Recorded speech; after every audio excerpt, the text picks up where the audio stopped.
여러분 안녕하십니까? 2022년 10월 8일을 맞았습니다. 오늘도 하나님께서 주신 아름다운 10월의 대자연 속에서 우리가 일바른 종을 누리며 또한 기록된 말씀을 통해 주시는 특별 은총의 은혜도 누릴 수 있기를 비켜오라면서 창세기 32장 1절로 12절의 말씀에서 은혜를 받읍시다.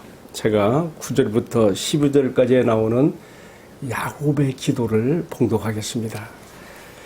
야곱이 또 이르되 내 조부 아브라함의 하나님 내 아버지 이삭의 하나님 여호와여 주께서 전에 내게 명하시기를 내 고향 내 족속에게로 돌아가라 내가 내게 은혜를 베풀리라 하셨나이다. 나는 주께서 주의 종에게 베푸신 모든 은총과 모든 진실하심을 조금 더 감당할 수 없사오나 내가 내 지팡이만 가지고 이 요단을 건너더니 지금은 두 때나 이루었나이다. 이어지는 기도의 내용은 자신의 고민과 그 위기에서 건져주시기를 바라는 내용입니다. 11절 내가 주께 간구하오니 내 형의 손에서 예서의 손에서 나를 건져내시옵소서. 내가 그를 두려워하면 그가 와서 나와 내 처자들을 칠까 겁이 나기 때문이니이다. 주께서 말씀하시기를 내가 반드시 내게 은혜를 베풀어 내 씨로 바다에 셀 수 없는 모래와 같이 많게 하리라 하셨나이다. 아멘. 봉독한 말씀을 중심으로 해서 야곱의 고민과 기도에서 배우는 교훈이라는 제목으로 함께 은혜를 나누겠습니다. 야곱은 지금까지 자신의 모든 노력과 또 방법으로 최선을 다하여 못할 것이 없는 사람이었고 또 큰 부를 이루는 사람이 되었습니다. 그런데 막상 하란에서의 20년 생활을 청산하고 가나안 땅으로 들어가려고 했을 때에 가슴에 덜컥 겁이 나는 일이 있었습니다. 뭘까요? 20년 전 형 예서를 속여서 장자의 명분을 빼앗고 도망쳤던 그 일에 대하여 형의 복수를 두려워한 것입니다.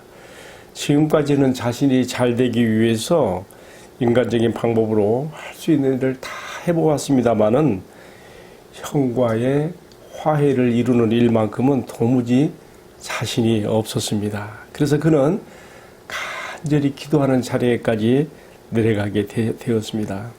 자, 여러분, 야곱이 이렇게 마음을 낮추고 기도의 자리에 내려가는 것은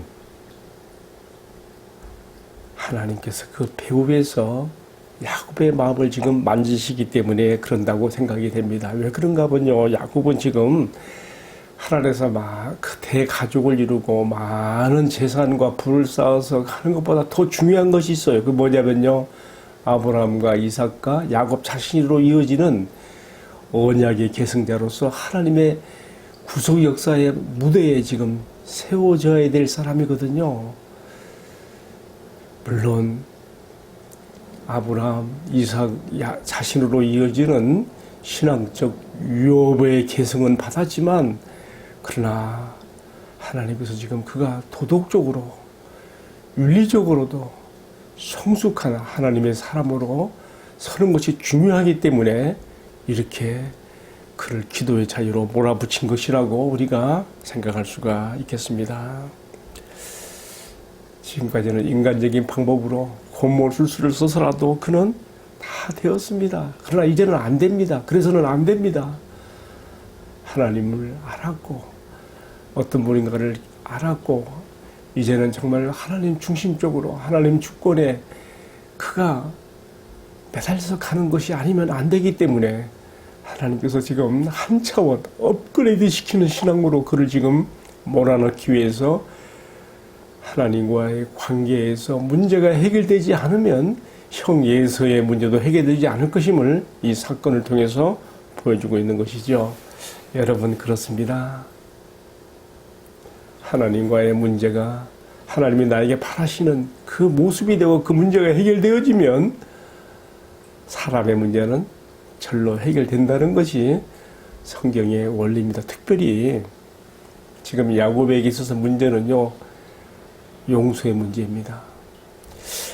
앞선 우리가 말씀에서 외삼촌 라반이 추격조를 이끌고 그를 쫓아와서 해고자 했을 때 하나님께서 일방적으로 야곱을 도와서 외삼촌의 해침을 막아주셨습니다.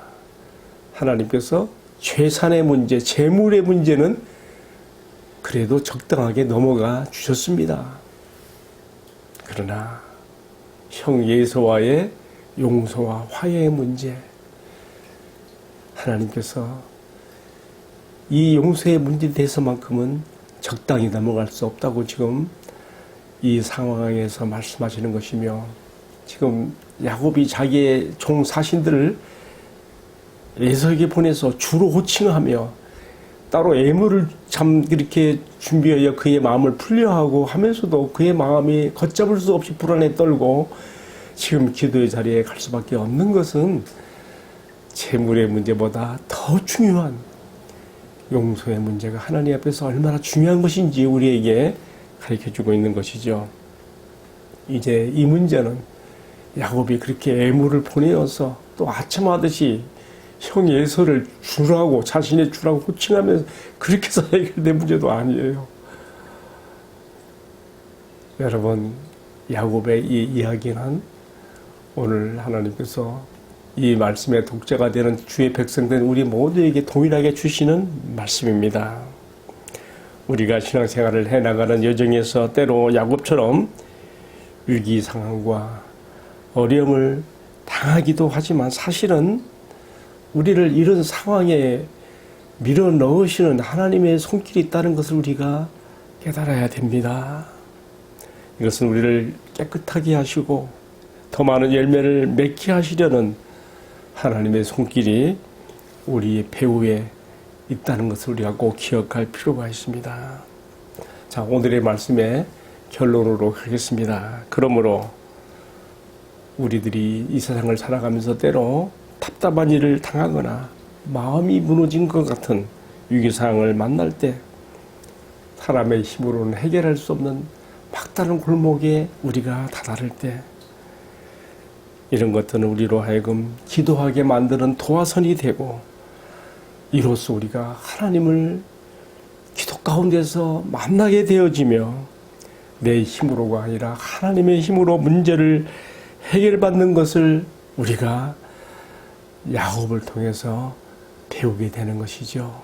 따라서 성도의 삶에 부딪히게 되는 어려움과 고통의 문제들, 답답함의 문제들, 위기의 문제들, 이런 것들은 사실은 나보다 더 나를 만나고 싶어 하시고 나보다 더 나에게 자신을 나타내기 원하시며 나보다 더 나에게 은혜를 베풀어 주기를 원하시는 하나님께서 지금 나를 다루시고 있는 하나의 변장된 고통이요 또 축복을 위한 가시로서 작용한다는 것을 우리가 꼭 오늘의 이 말씀을 통해서 기억해야 되겠습니다.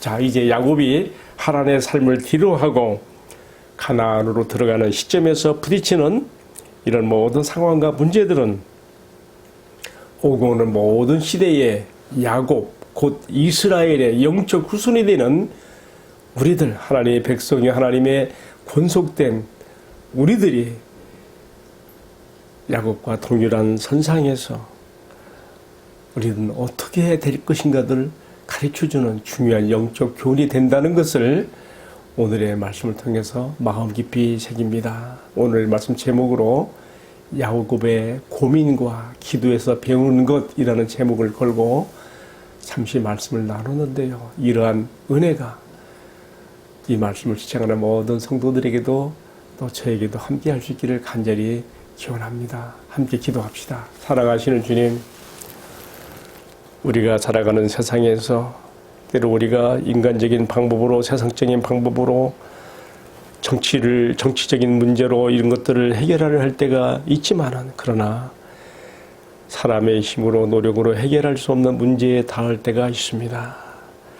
그럴 때 우리가 이 모든 상황을 뒤에서 조종하시며 우리를 더 깊은 하나님과의 만남과 그 만남 속에서 해결을 원하시는 우리 하나님 아버지의 뜻을 깨달아서 우리가 야곱이 드린 기도와 같이 우리 기도의 자리에 나아가며 기도에서 문제를 풀 수 있는 저희들이 다 되도록 은총을 베풀어 주옵소서. 주 예수님 이름 받들어 기도 올리옵나이다. 아멘. 예, 마쳤습니다. 감사합니다.